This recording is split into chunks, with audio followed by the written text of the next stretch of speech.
আমি আবার চলে এসেছি আমার মামার চ্যানেলে। আমার মামা এখন দোকান যাবে। দোকান যাবি আয়। ও 35 টাকা নিয়েছে দোকানে। ওই কি বিস্কুট ওগুলো তো বলে নিমকি ভুজিয়া বাদাম আনবে বলে। দুধ চা করবে মামা, তাই দুধ আনতে যাচ্ছে। ওই চা করাটাও দেখাবো।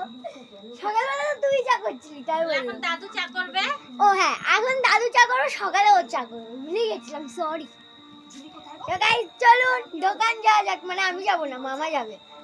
এখন কে যায় দোকানে? ফালতু।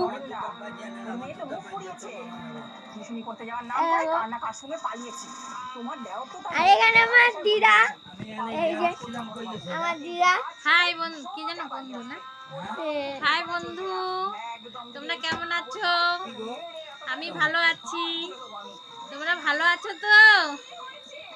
এই যে আমার দাদু। আর দাদু তাকাও। যা তো আগে যা। এই যে আমার মামা। আর দিদি বসে বসে বাই গাইস। এখন দিদি বসে বসে সিরিয়াল দেখছে। এখন সিরিয়াল দেখা হচ্ছে। এখানে টিভি রাখা আছে, টিভি আর দেখা যায় না।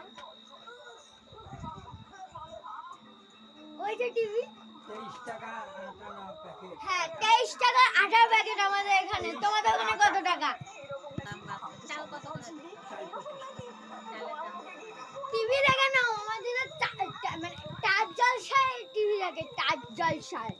একজনে ফোন করে এরকম করা যাবে সকালবেলা। হাই বন্ধুরা, এই ঘুম থেকে উঠলাম, এখন আমি দাঁত মাজিয়ে মুখ ধুয়ে কাজে যাব। এই যে আমার দিদা। একজনে ফোন করে মাদারীপুরের দিকে বাড়ি। বাই, আবার কালকে দেখা হচ্ছে। দাদা চালের দাম কত?